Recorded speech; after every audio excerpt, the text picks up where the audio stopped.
Welcome back. గుంటూరులో diarrhoea కేసులు విజృంభిస్తూ ఉన్నాయి. దీంతో అప్రమత్తమైన అధికారులు ఎక్కడికక్కడ కట్టడి చర్యలు ముమ్మరం చేశారు. నగరంలో 5 హాట్స్పాట్స్ గుర్తించారు అధికారులు. బాలాజీనగర్, రామరెడ్డితోట, నెహ్రూ నగర్ సహా 5 ప్రాంతాల్లో హాట్స్పాట్లు ఏర్పాటు చేసినట్టు తెలిపారు కలెక్టర్ అన్సారీ. బాలాజీనగర్లో కలరా, డయేరియా కేసులు ఎక్కువగా ప్రబలుతున్నట్టు గుర్తించారు.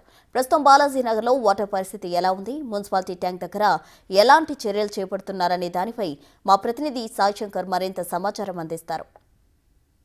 ప్రస్తుతం గుంటూరు నగరంలో డయేరియా కేసులు ప్రబలుతుండడం నగరంలో 5 హాట్స్పాట్లను గుర్తించడం జరిగింది. ఒకటి బాలాజీ నగరు, ఇంకోటి రామరెడ్డి తోట, నెహ్రూ నగర్తో పాటు మరో 2 ఏరియాల్లో హాట్స్పాట్ ఏర్పాటు చేశామనే విధంగా గుంటూరు జిల్లా కలెక్టర్ అన్సారీ కొద్దిసేపటి క్రితం చెప్పడం జరిగింది. ఇక్కడ ఈ సప్లైకి సంబంధించి వాటర్ మున్సిపాలిటీకి సంబంధించినటువంటి సప్లైలో క్లియర్గా క్లోరినేషన్ ప్రక్రియ పూర్తి చేసిన తర్వాత సామాన్య ప్రజలకి అందుబాటులోకి నీళ్లు తెస్తున్నాం. ఆర్ఓ ప్లాంట్లను కూడా పూర్తిగా నిషేధం విధిస్తున్నట్టు కూడా చెప్పారు. వాటికి కంపల్సరీగా ప్రజలు కూడా అప్రమత్తంగా ఉండాలంటున్నారు. ఈ మున్సిపాలిటీ నుంచి వచ్చేటటువంటి నీటినే తాగాలనే విధంగా చెప్తున్నారు. ప్రస్తుతం బాలాజీ నగర్లో ఉన్నటువంటి వాటర్ ట్యాంక్ దగ్గర ఉన్నాం.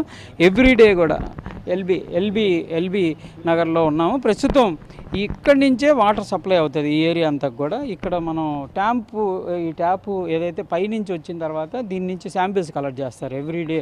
ఈ శాంపిల్స్కి సంబంధించి నీరు తీసుకొని దాంట్లో కెమికల్ కలిపిన తర్వాత అసలు క్లోరిన్ అనేది పర్సంటేజ్ ఏ విధంగా ఉందనేది కూడా ఇక్కడ ఈ ట్యాంకుకి సంబంధించి ఆపరేటర్లు కానీ, ఏఈ కానీ, ఇరిగేషన్కి సంబంధించినటువంటి ఇంజనీరింగ్ అధికారులు ఎవ్రీడే పర్యవేక్షించి దీనిలో క్లోరినేషన్ శాతం ఎంత ఉంది అనేది నిర్ధారించుకున్న తర్వాత వీటిని సప్లైకి పంపిస్తూ ఉంటారు. ప్రస్తుతం ఈ ఏరియాకి సంబంధించినటువంటి ఏఈ గారు మాట్లాడదాం. సరే, ఎట్లా ఈ ప్రాసెస్ అంతా ఇప్పుడు ఎట్లా ఉంది ఇక్కడ వాటర్ పరిస్థితి? గుడ్ ఆఫ్టర్నూన్ అండి. సో ప్రస్తుతం అయితే వాటర్ సప్లై అంతా బాగానే ఉంది. ఎప్పటికప్పుడు మనం క్లోరినేషన్ టెస్టులు చేస్తున్నాము. విత్ ఇన్ లిమిట్స్లోనే ఉండాల్సినట్టు మాకు ప్రతి ఎవ్రీడే 2 అవర్స్కి ఒకసారి మా కమిషనర్ గారు, మా ఎస్సీ సూపరింటెండెంట్ ఇంజనీర్ గారు మాకు ఇన్స్ట్రక్షన్స్ ఇస్తున్నారు. మేము కూడా లైన్లో ఉన్నటువంటి ప్రతి సచివాలయం పరిధిలో వార్డ్ ఎమ్యూనిటీ సెక్రటరీస్ ఉంటున్నారు. వాళ్ళు ప్రతి హౌస్ హోల్డ్కి వెళ్ళి ఎక్స్పెషల్గా కొన్ని కేసెస్ యాదవ్ బజార్, అలా నా జ్యుడిషియల్లో ఉన్నటువంటి యాదవ్ బజార్లో ఒక కేసు వచ్చింది.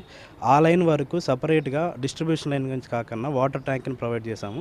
అట్లానే మన వాళ్ళు అందరూ కూడా ప్రతి హౌస్ టు హౌల్డ్ ఎక్కువ శాంపిల్స్ని వీలైనంత వరకు జనరల్గా 5 నుంచి 10 శాంపిల్స్ ఇస్తున్నాము. కానీ కమిషనర్ గారు, సూపరింటెండెంట్ గారు ఆదేశాల ప్రకారం శాంపిల్స్ని కూడా ఇంక్రీజ్ చేసి 20 శాంపిల్స్ తప్పున ప్రతి సెక్రటరీ చేసి ఎటువంటి రిమార్క్ అయినా ఏదైనా మనం నోటీస్ చేస్తే వెంటనే రెక్టిఫై చేస్తున్నాం. కంటామినేషన్స్ ఏమైనా ఉంటే ఫాలోఅప్ చేస్తున్నాం. అన్నీ కూడా నీరు ఎక్కువగా వస్తున్న నేపథ్యంలో కొంత డయేరియా వస్తుంది అంటున్నారు. ఆ వాటర్ కూడా వచ్చిందా? ఎట్లాంటి చర్యలు ఉన్నాయి? అంటే కొత్తగా వర్షాలు పడడం వల్ల టర్బిడిటీ అనేది ఉండడం వల్ల అలా అనిపిస్తుందండి వాటర్ ఇది అనేది.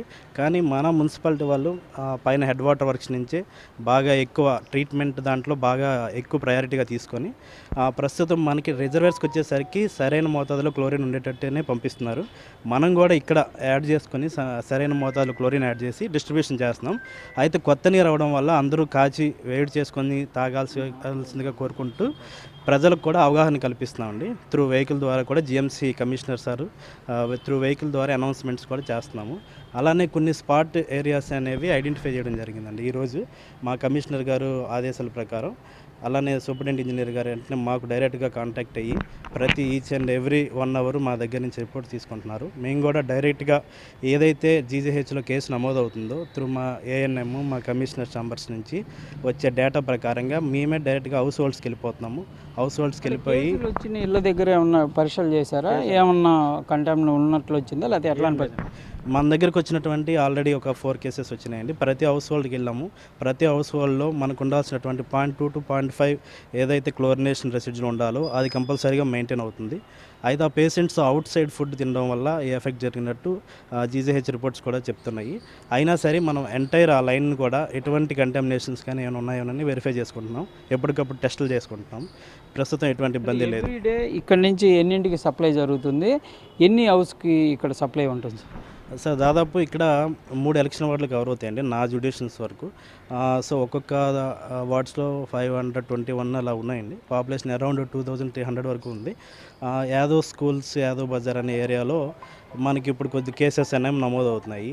ఆ కేసెస్ వరకు మనం త్రూ వాటర్ సప్లై ట్యాంకర్స్ ద్వారా ప్రొవైడ్ చేయమని మాకు సూపరింటెండెంట్ ఇంజనీర్ గారు ఆదేశాలు ఇచ్చున్నారు.